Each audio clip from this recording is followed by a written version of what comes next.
दोस्तों मनाली तो आप में से ज्यादातर लोग गए होंगे, लेकिन क्या आप कभी मनाली से लेह लद्दाख गए हैं? अगर गए हैं तो आपका लेह लद्दाख का वो सफर बहुत यादगार रहा होगा। तो आज हम आपको घर बैठे लेह लद्दाख तक लेकर जाएंगे। पूरा रोड मैप आपको दिखाएंगे, कैसे आप जा सकते हैं, रास्ते में कौन कौन से शहर, कौन कौन से गांव आपको देखने के लिए मिलेंगे, कहाँ कैसी सुविधाएं हैं, कितना खर्चा होगा, जाने का सही और बेस्ट तरीका क्या है। ऐसे तमाम लद्दाख टूर से जुड़े सभी सवालों के जवाब आपको दिए जाएंगे। जानने के लिए इस वीडियो को पूरा जरूर देखिएगा और ऐसी ही एंटरटेनिंग और इन्फॉर्मेटिव वीडियोस देखते रहना चाहते हैं तो चैनल को सब्सक्राइब जरूर करिएगा। साथ में बेल आइकन दबाने के बाद ऑल बटन पर क्लिक जरूर करें। और आपसे एक रिक्वेस्ट और करूंगा, वीडियो अच्छी लगे तो लाइक जरूर करिएगा, ना अच्छी लगे तो डिसलाइक कर सकते हैं, लेकिन वीडियो को बिना स्किप किए पूरा देखने के बाद। तो चलिए आज चलते हैं लेह लद्दाख।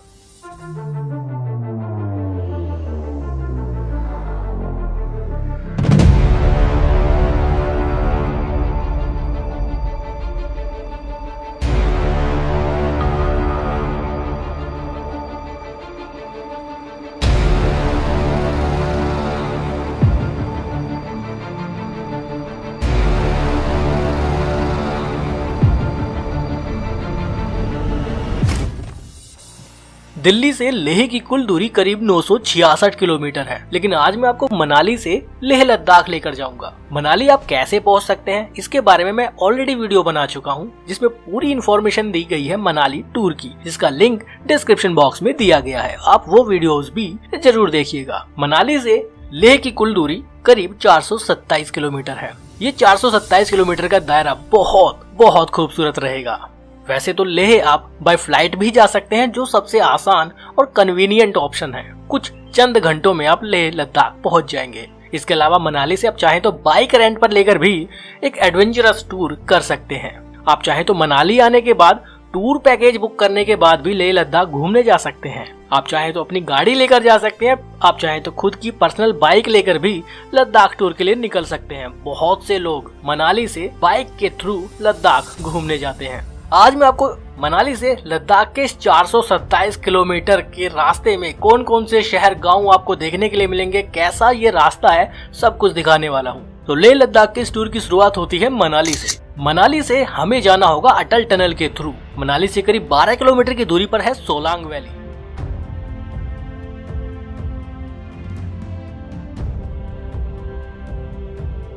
सोलांग वैली होते हुए हम पहुंचेंगे अटल टनल। सोलांग वैली और अटल टनल के बीच का डिस्टेंस भी करीब 15 किलोमीटर है। करीब 9.1 किलोमीटर लंबी अटल टनल को पार करने के बाद हम पहुंचेंगे अटल टनल के नॉर्थ पोर्टल पर। जैसे ही अटल टनल को पार करेंगे तो हमारा स्वागत होगा हिमाचल प्रदेश के लाहौल स्पीति जिले में। अटल टनल के साउथ पोर्टल यानी जहाँ से हमने एंट्री की थी वो जिला लगता है कुल्लू, और अटल टनल पार करने के बाद हम पहुंचेंगे लाहौल स्पीति डिस्ट्रिक्ट में। जैसे ही अटल टनल पार होती है तो रास्ते दो हिस्सों में डाइवर्ट हो जाता है। दाईं ओर जाने वाला रास्ता जाता है स्पीति वैली की ओर यानी काजा की ओर, और लेफ्ट हैंड वाला बाईं ओर जाने वाला ये रास्ता हमें लेकर जाएगा लाहौल वैली होते हुए भारत के ड्रीम टूर, लोगों के सपनों की दुनिया लद्दाख में।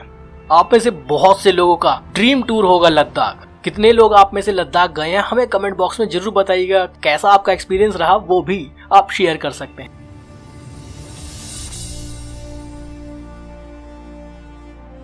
अटल टनल के नॉर्थ पोर्टल से करीब 6 या 7 किलोमीटर की दूरी पर सीसू नाम का एक छोटा सा गांव आता है। बहुत खूबसूरत ये गांव है। यहाँ बहुत सारे होम स्टे भी हैं, आप चाहें तो रुक भी सकते हैं, लेकिन हमें बहुत दूर जाना है।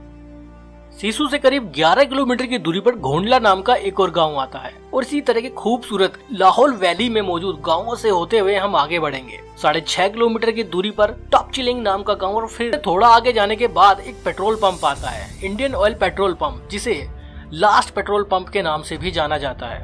उसके बाद हम पहुंचेंगे टांडी ब्रिज। टांडी ब्रिज एक बहुत खूबसूरत जगह है। वहां से एक रास्ता डाइवर्ट होता है किश्तवाड़ की ओर, जो अपने आप में एक बहुत डेडलीस्ट रोड कहलाया जाता है। किश्तवाड़ होते हुए आप चाहें तो हिमाचल प्रदेश के सच पास तक भी जा सकते हैं। ये टूर भी बहुत ज्यादा एडवेंचरस है, रास्ते बेहद खराब है। Most deadliest road of India के नाम से भी इन रास्तों को जाना जाता है। टांडी ब्रिज 8 साढ़े 8 किलोमीटर की दूरी पर जाने के बाद हम पहुंचेंगे लद्दाख टूर के हमारे पहले स्टॉप केलोंग में।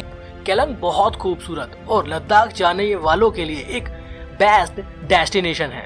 यहाँ अमूमन लोग नाइट स्टे भी करते हैं। दिल्ली से जो बस लेह के लिए निकलती है उसका नाइट स्टे केलोंग में ही होता है। केलोंग में बहुत सारे होटल्स भी हैं। केलोंग में बहुत सारे होम स्टे हैं। आप चाहे तो यहाँ रात को रुक भी सकते हैं। और मेरा मानना तो यही है कि आप पहला स्टॉप केलोंग में कर लें और केलोंग से नेक्स्ट डे अर्ली मॉर्निंग सुबह 5 या 6 बजे आप लद्दाख के लिए रवाना हो जाइए। केलोंग से 2-2.5 किलोमीटर की दूरी पर एक गांव आता है गुमरंग नाम का। वैसे ये गांव ऑन रोड नहीं है, रास्ता अलग से डाइवर्ट होता है, लेकिन बहुत खूबसूरत जगह है। और गुमरंग से 3.5 किलोमीटर की दूरी पर आता है स्टिंगरी। स्टिंगरी भी हिमाचल प्रदेश का एक खूबसूरत गांव है। यहाँ एक हेलीपैड भी है। स्टिंगरी से करीब 18 किलोमीटर की दूरी पर हम पहुंचेंगे हिमाचल प्रदेश के एक बहुत ही खूबसूरत जगह है जिस्पा में। जिस्पा बहुत शानदार जगह है। जिस्पा में रुकने के लिए कैंपिंग वगैरह की भी फैसिलिटी है, जहां एक व्यक्ति से करीब 1000 या 1200 रुपए लिया जाता है, जिसमें फूड वगैरह भी इंक्लूड रहता है। जिस्पा से जो हम खूबसूरत व्यूज देखते हैं वो बहुत शानदार है।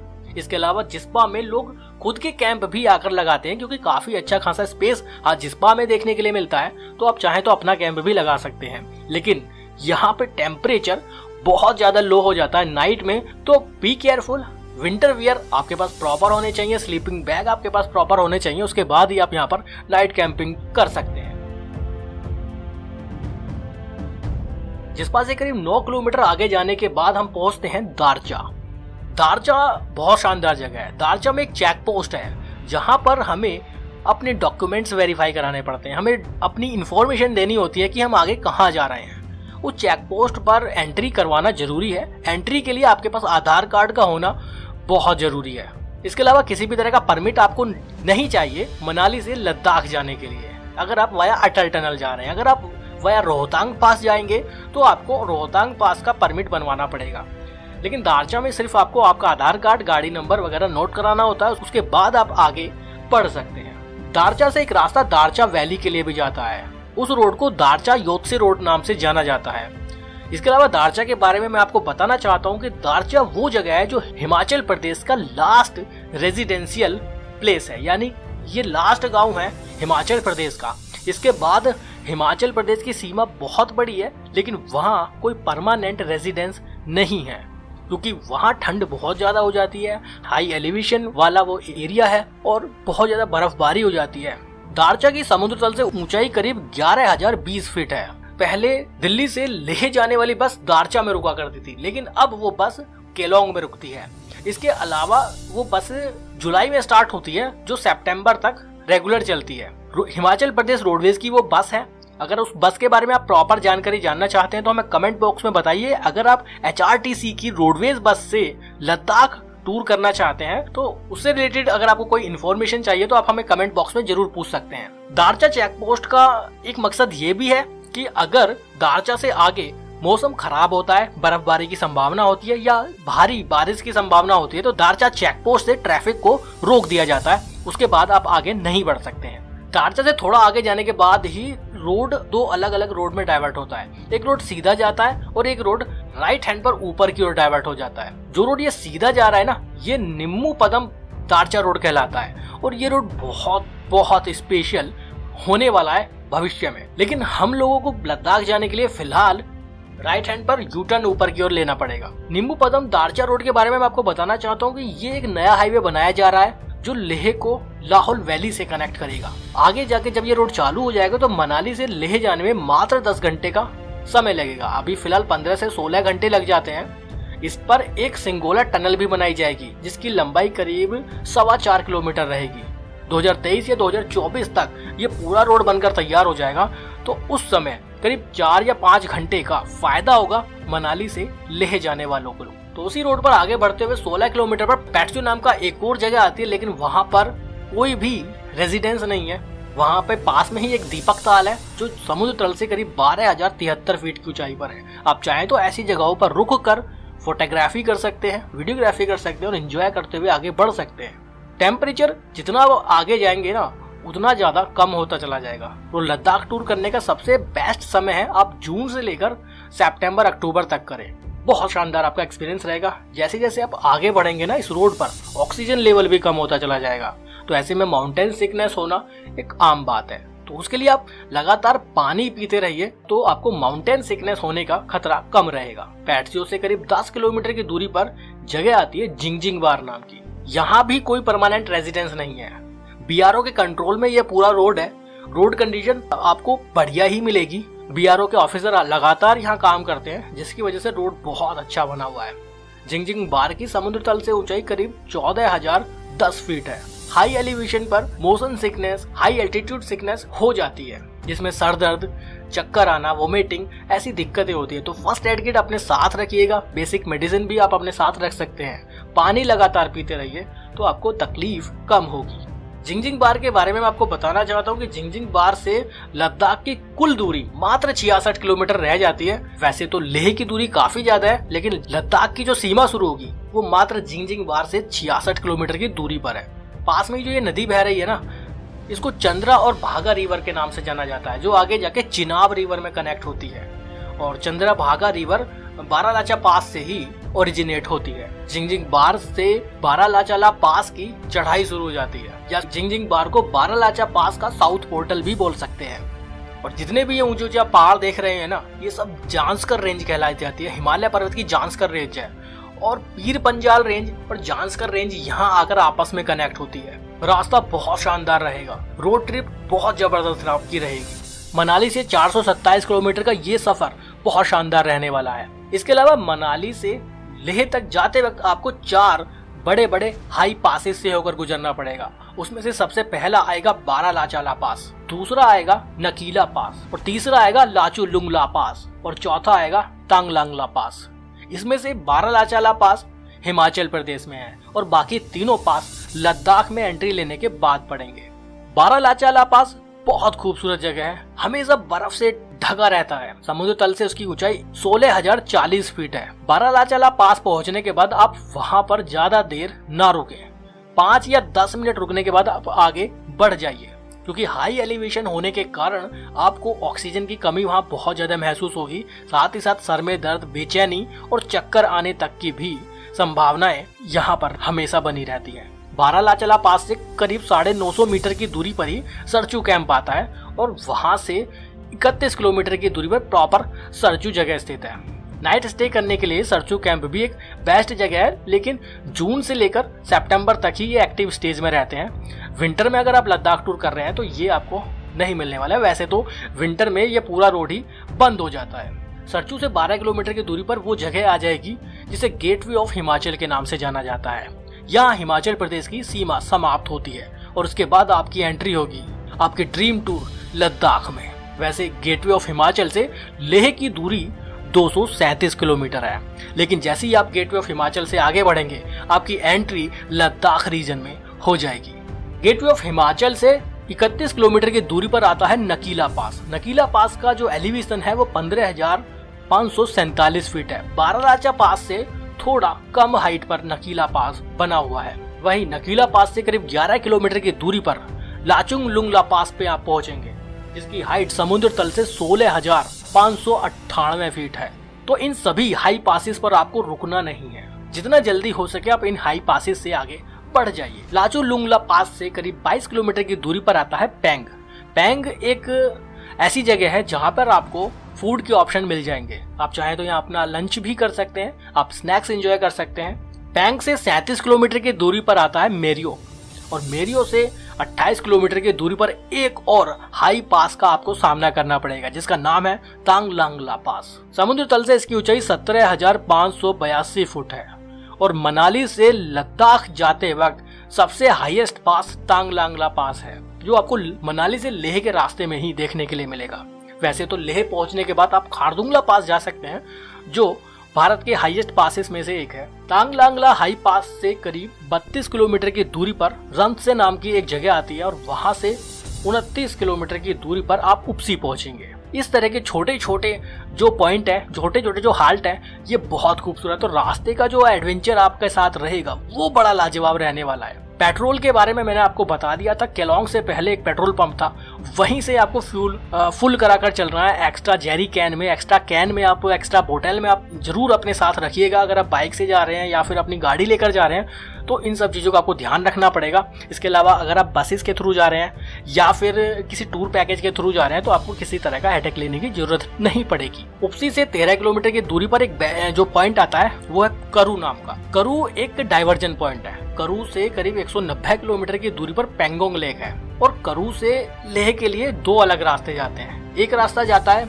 12 किलोमीटर दूरी पर स्टंका ब्रिज होते हुए लेह और एक रास्ता जाता है थिस्की और से होते हुए आप लेह पहुंच जाइए।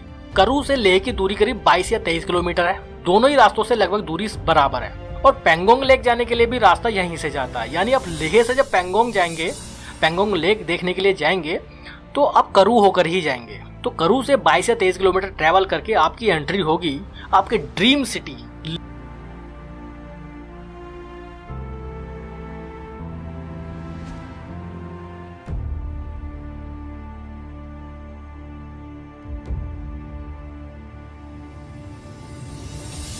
अब बात करते हैं कि इस 427 किलोमीटर के दायरे में आपको क्या क्या चैलेंज फेस करने के लिए मिलेंगे। आपको जगह जगह आपको 4 बड़े बड़े हाई पासेस देखने के लिए मिलेंगे जो सुनने में बहुत आसान लगते हैं, लेकिन जब हम बाय रोड वहां पहुंचते हैं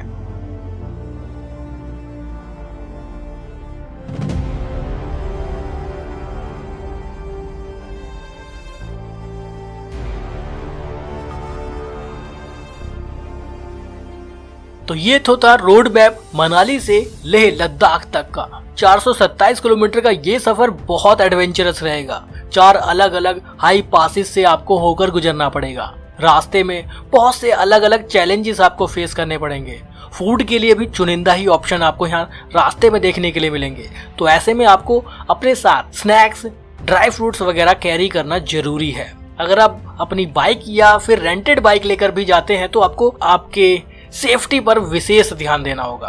आप राइडिंग शूज, राइडिंग जैकेट या फिर नी guard, elbow guard, proper helmet जरूर लेकर जाएं।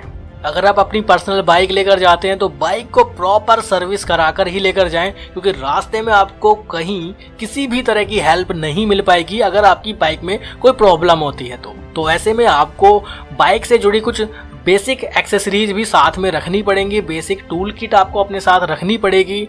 आपकी सेफ्टी के लिए सारे गियर आपको अपने साथ कैरी करने होंगे, यूज करने होंगे, तभी आप एक सक्सेसफुल लद्दाख टूर बिना किसी हैसल के, बिना किसी प्रॉब्लम के कर पाएंगे। इसके अलावा अगर आप पर्सनल बाइक लेकर जाते हैं तो आपकी बाइक आपकी पर्सनल ही होनी चाहिए, यानी कि आरसी आपके नाम होनी चाहिए, तभी आप लद्दाख टूर प्रॉपर कर पाएंगे। वरना आपको बहुत दिक्कत होने वाली है। आप अपने फादर की बाइक, अपने भाई की बाइक, अपने दोस्त की बाइक लेकर नहीं जा सकते हैं। हाँ, रेंटेड बाइक के लिए एक अलग से परमिशन दी जाती है, तो आप रेंटेड बाइक लेकर जा सकते हैं, क्योंकि रेंटेड बाइक तो रेंटेड है, आरसी में आपका नाम हो ही नहीं सकता। तो रेंटेड बाइक लेकर जाने के लिए एक अलग नियम है। लेकिन अगर आप अपनी खुद की बाइक लेकर जा रहे हैं तो प्रॉपर आपकी आरसी में आपका नाम होना चाहिए। कुछ इस तरह के नियम अब लद्दाख में बन चुके हैं, तो थोड़ा केयरफुल होकर जाइएगा ताकि आपको किसी भी तरह की दिक्कत ना हो। पेट्रोल के खर्चे की अगर मैं बात करूं तो वो डिपेंड करता है कि आपकी बाइक कौन सी है, आप किस बाइक को लेकर जाते हैं, वो माइलेज कैसा देती है। मनाली से लेह की दूरी 427 किलोमीटर है, तो राउंड ट्रिप में आप समझ सकते हैं कि आपकी बाइक कितनी चलेगी। इसके अलावा अगर आप लेह में मौजूद हैं तो लेह में घूमने के लिए भी आपको बहुत दूर दूर तक जाना पड़ेगा। करीब 223 किलोमीटर की दूरी पर लेह से पेंगोंग लेक है, तो ऐसे में एक पूरा दिन आपको पेंगोंग लेक पहुंचने में लगेगा। नाइट स्टे आपको पेंगोंग लेक के पास ही करना पड़ेगा। नेक्स्ट डे आप पेंगोंग लेक से लेह वापस आएंगे। इसके अलावा लेह से खारदुंगला टॉप की दूरी करीब 40 किलोमीटर है। 1.5 घंटे का वो रास्ता रहेगा। खारदुंगला टॉप से खारदुंगला पास की दूरी भी करीब 32 किलोमीटर है। 1 से 1.5 घंटे का वो भी रास्ता रहेगा। वो बहुत डेंजरस रोड है। हाई पास पे आप पहुंचेंगे तो बहुत केयरफुल आपको रहना पड़ेगा। खारदुंगला पास से अगर आप दीक्षित जाते हैं तो 42 किलोमीटर की दूरी आपको फिर तय करनी पड़ेगी।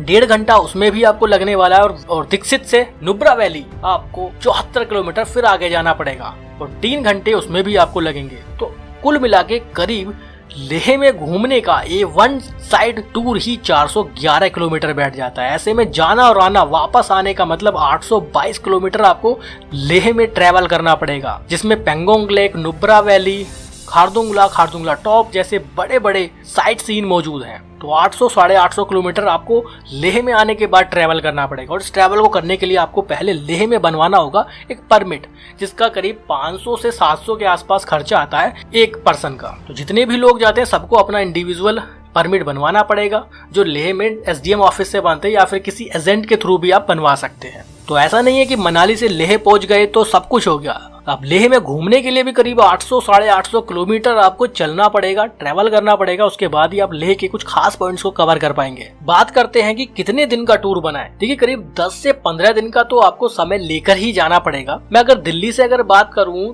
तो आपको पहली रात आपको कम से कम केलोंग पहुंचना पड़ेगा, नाइट स्टे केलोंग करना पड़ेगा। उसके बाद आपको नेक्स्ट डे स्टे लेह में करना पड़ेगा। उसके बाद अगर नेक्स्ट डे आप पेंगोंग जाते हैं तो पेंगोंग में एक स्टे करना पड़ेगा, पेंगोंग लेक के पास में। नेक्स्ट डे आप पेंगोंग लेक से 224 किलोमीटर वापस लेह पहुंचेंगे, तो 4th डे आपको लेह में फिर से स्टे करना पड़ेगा। 5वें दिन आप लेह से खारदुंगला पास होते हुए आप नुब्रा वैली घूमने जा सकते हैं। तो आप चाहे तो नुब्रा में भी एक रात का स्टे कर सकते हैं, क्योंकि वो भी डिस्टेंस काफी ज्यादा होगा। और नेक्स्ट डे आपको फिर लेह वापस आना है, तो छठी रात आपको फिर लेह में स्टे करना पड़ेगा। और उसके बाद आप जब लेह से वापस नीचे की तरफ आएंगे, वापस अपने घर की तरफ निकलेंगे, तो आपको वापस केलोंग तक कम से कम आना पड़ेगा। मनाली आ जाते हैं तो सबसे बढ़िया है, नहीं तो केलोंग आपको 7th नाइट आपको फिर से स्टे करना पड़ेगा। और उसके बाद आप नेक्स्ट डे यानी 8वें दिन आप केलोंग से वापस अपने घर के लिए निकल सकते हैं। तो कम से कम 10 दिन तो कह सकते हैं, 10 से 12 दिन का समय आपको कम से कम चाहिए अगर आप लद्दाख टूर सक्सेसफुली करना चाहते हैं। तो वैसे स्पेयर में कम से कम 1 या 2 दिन का बफर टाइम बनाकर चलिएगा, क्योंकि रास्ते में किस तरह की प्रॉब्लम हो जाए आपकी बाइक के साथ, आपकी गाड़ी के साथ, या फिर नेचुरल कोई कुछ भी ब्लॉकेज होते रहते हैं रोड पर, तो उसके लिए कम से कम 1 या 2 दिन का बफर टाइम बनाकर चलिएगा। आपका टूर बहुत शानदार रहेगा। कुछ जगहों पर आपको कैंप में रुकना पड़ेगा, जैसे पेंगोंग लेक, या फिर अगर आप सरचू में रुकते हैं, या फिर जिस्पा में रुकते हैं, या फिर आप नुब्रा वैली के पास रुकते हैं, तो कुछ जगहों पर आपको कैंप में रुकना पड़ेगा, जिसमें आपको 1000 से 1500 रुपये पर पर्सन पे करना पड़ सकता है, जिसमें फूड वगैरह भी इंक्लूड रहता है। लेह में प्रॉपर सिटी में घूमने के लिए भी बहुत कुछ है। आप आसपास के कुछ म्यूजियम को देखने जा सकते हैं, बुद्धा टेम्पल देखने के लिए जा सकते हैं, लेह की मार्केट को एक्सप्लोर कर सकते हैं। और लेह में रूम के चार्जेस की अगर मैं बात करूं तो 700-800 रुपए से रूम स्टार्ट हो जाते हैं, तो बहुत ज्यादा एक्सपेंसिव आपका स्टे भी लेह में नहीं रहेगा। वैसे लेह जाने के लिए आप दूसरा रास्ता भी ले सकते हैं, दिल्ली से श्रीनगर कारगिल होते हुए भी आप लेह पहुंच सकते हैं, लेकिन मैंने बात करी है वाया मनाली, जो बहुत एडवेंचरस और बहुत ज्यादा डेंजरस भी हो जाता है। सर्किट के तौर पर भी बहुत से लोग लद्दाख टूर करते हैं, जो दिल्ली से जम्मू, श्रीनगर, कारगिल होते हुए लेह पहुंचते हैं, और रिटर्न आते वक्त वो बारालाचा, सरचू और मनाली होते हुए वापस आते हैं। आप चाहें तो ऐसा सर्किट कर सकते हैं, आप चाहें तो पूरा टूर वाया मनाली कर सकते हैं। वाया मनाली आप जाइए, वाया मनाली आप वापस आ जाइए, ये भी बहुत शानदार टूर रहता है। अगर आप वाया मनाली ही जाते हैं और वापस भी वाया मनाली आते हैं तो करीब 2800 किलोमीटर के आसपास आपकी गाड़ी चलेगी। आप चाहे कार ले जाइए, चाहे बाइक ले जाइए। अगर आप पूरा सर्किट करते हैं वाया श्रीनगर, कारगिल होते हुए लेह और वापस मनाली होते हुए आते हैं, तो करीब 3500 के आसपास आपकी गाड़ी चलेगी। तो खर्चा पूरी तरह से आपके टूर पर डिपेंड करेगा कि आप किस सर्किट से या कैसे करते हैं। मेरे हिसाब से तो बेस्ट है आप मनाली होकर ही जाइए और वापस भी मनाली होकर ही आइए, क्योंकि अगर वाया श्रीनगर, जम्मू या कारगिल होते हुए जाते हैं तो रोड पर उतना ज्यादा एडवेंचर नहीं है, देखने के लिए कुछ ज्यादा कुछ खास है नहीं। मेरे हिसाब से तो मनाली वाला ऑप्शन ही सबसे ज्यादा बेस्ट। इसके अलावा और क्या क्या साथ लेकर जा सकते हैं मैं बता देता हूँ आपको। बाइक की प्रॉपर पूरी कंप्लीट टूल किट साथ जरूर लेकर जाएं। इसके अलावा ट्यूबलेस टायर अगर बाइक के हैं तो पंक्चर किट भी जरूरी है। हो सके तो बाइक वही लेके जाएं जिसके टायर ट्यूबलेस हैं। और बाइक के 1 या 2 चैन लॉक भी साथ में जरूर रख सकते हैं, क्योंकि अगर वहाँ पर आपकी चैन में कोई प्रॉब्लम हुई तो आप इजीली उसको चेंज कर पाएंगे, क्योंकि वहाँ पर आसपास मैकेनिक की शॉप इजीली अवेलेबल नहीं होती है। स्पार्क प्लग भी साथ रख सकते हैं बाइक के लिए। और बाइक की चैन का लुब्रिकेंट भी जरूर साथ लेकर जाएं। हो सके तो एक्सीलेटर वायर भी साथ में कैरी कर सकते हैं। इंजन ऑयल का स्मॉल पैक भी जरूर लेकर जाएं। कभी कभी बाइक में इंजन ऑयल कम हो जाता है तो आप उसको यूज कर सकते हैं। एक अच्छा सा प्रॉपर वाटरप्रूफ बैग लेकर जाएं। ज्यादा कपड़े ले जाने की आपको जरूरत नहीं है, 2 या 3 जोड़ी कपड़े रखिए। इसके अलावा कुछ गर्म कपड़े साथ में जरूर लेकर जाएं। आप किसी भी मौसम में जा रहे हैं आपको गर्म कपड़े साथ लेकर जाने ही पड़ेंगे। रेनकोट है तो रेनकोट भी जरूर लेकर जाइए, क्योंकि बाइक चलाते वक्त आपको बारिश का सामना करना पड़ सकता है। इसके अलावा पावर बैंक साथ लेकर जाइए अपना, और एक पोस्ट पेड सिम जरूर ले लीजिए, क्योंकि वहां पर प्रीपेड सिम काम नहीं करता है। और पोस्ट पेड सिम भी एयरटेल या BSNL का लेकर जाइए। मैं रिकमेंड करूंगा BSNL का लेकर जाइए, क्योंकि कभी कभी एयरटेल के नेटवर्क भी वहां पर नहीं आते हैं, लेकिन BSNL पोस्ट पेड ऑलमोस्ट वहां काम करता रहता है। एक सिंपल फोन कीपैड वाला लेकर जाइए, जिसमें पोस्ट पेड सिम आप रख सकते हैं। और उसको फुली चार्ज कर लीजिए, क्योंकि कभी कभी स्मार्टफोन की बैटरी लो हो जाती है तो वो काम नहीं करते हैं, लेकिन छोटा फ़ोन आपके पास रहेगा तो आप अपनी फैमिली से हमेशा कनेक्शन बनाए रखेंगे। मोबाइल चार्जर, दूसरी मोबाइल से रिलेटेड एसेसरीज, अगर आप व्लॉगर हैं तो कैमरा वगैरह सारी चीज़ें साथ जरूर लेकर जाइए। ये बात करते हैं अब परमिट लेह में मिलेगा आपको, उसके लिए आप ऑनलाइन भी अप्लाई कर सकते हैं, जिसकी वेबसाइट आप स्क्रीन पर देख पा रहे होंगे। जो लेह का परमिट होता है वो बेसिकली लेह में घूमने के लिए होता है। जैसे आप पैंगोंग लेक जा रहे हैं या खारदुंगला पास जा रहे हैं या किसी भी जगह जा रहे हैं, वहाँ पर सभी जगह के लिए अलग अलग परमिट बनवाना पड़ता है। इसके लिए आप या तो लेह पहुंचने के बाद डीसी ऑफिस में जाकर कांटेक्ट कर सकते हैं तो परमिट बन जाएगा। डीसी ऑफिस 10 बजे के आसपास खुल जाता है, या फिर आप ऑनलाइन अप्लाई कर सकते हैं। स्क्रीन पर आपको वेबसाइट दिखाई पड़ रही है, इस पर जाकर आप ऑनलाइन अप्लाई कर सकते हैं। इसके लिए आपको करना क्या होगा, जितनी भी जगह आप लेह में घूमना चाहते हैं, मैं आपको रिकमेंड करूंगा कि जितनी भी जगह फॉर्म में है सब पर टिक लगा दीजिए, सबको सेलेक्ट कर लीजिए, क्योंकि आपको नहीं पता होगा कि आपको किस रास्ते से जाना चाहिए, क्योंकि आपके लिए वो पूरी जगह नॉन होती है। तो आप सारी जगहों को सेलेक्ट कर लीजिए और सभी जगहों का परमिट बनवा लीजिए। साथ में आपको परमिट के लिए क्या क्या ले जाना पड़ेगा, आपको कुछ फोटोग्राफ्स अपने पासपोर्ट साइज के वो जरूर लेकर जाने पड़ेंगे, और उसके अलावा आपका आधार कार्ड, वोटर आईडी कार्ड, ये सब जरूर लेके जाइए। हो सके तो उनकी काफ़ी सारी फोटोकॉपी पहले से ही करवा लीजिए। वैसे तो इनकी ज़रूरत नहीं पड़ती है, वो सारी फॉर्म में ही एंट्री कर दी जाती है। परमिट बनवाने के बाद ऑनलाइन अगर आपने परमिट के लिए अप्लाई कर दिया है तो उसमें आपसे डेट वो पूछता है कि कितने दिन का परमिट आप बनवाना चाहते हैं। तो आप अप्लाई तो कर दीजिए, लेकिन पेमेंट डीसी ऑफिस लेह जाकर ही कीजिएगा, या फिर आप लेह में ही साइबर कैफ़े वाले से कांटेक्ट कीजिए। डायरेक्ट कुछ मत कीजिए, सीधे चले जाइए, डायरेक्ट साइबर कैफ़े जाइए और उसको बोलिए कि हमें लेह में घूमने के लिए परमिट चाहिए। जितनी भी जगह हैं सबको सेलेक्ट कर लीजिए, परमिट बनवा लीजिए, डीसी ऑफिस जाइए, वहाँ पर वो स्टाम्प लगा कर दे देंगे, आपका परमिट बनकर तैयार हो जाएगा। अगर आप सभी जगहों का परमिट बनवाते हैं तो 750 रुपये के आसपास एक मेंबर का परमिट बन जाएगा। आप लेह में कहीं भी किसी भी जगह जाइए, उस परमिट को दिखाइए और आप घूम सकते हैं। परमिट बनवाने के बाद 5 से 10 उसकी फ़ोटोकॉपी करवा लीजिए, क्योंकि जब हम अलग अलग जगहों पर जाते हैं लेह में तो वो कभी कभी परमिट चेक करते वक्त उसकी एक कॉपी अपने पास रख लेते हैं, तो ज़्यादा से ज़्यादा उसकी कॉपी करवा लीजिए, आपके बहुत काम आएगी। ये हो गई परमिट से रिलेटेड सारी बातें। कोई क्वेश्चन है तो कमेंट बॉक्स में जरूर डाल दीजिएगा। वीडियो अच्छी लग रही है तो लाइक जरूर कर दीजिए। बात करते हैं कि बाइक कौन सी ले जाएं, गाड़ी कौन सी ले जाएं और खर्चा लगभग कितना हो जाएगा।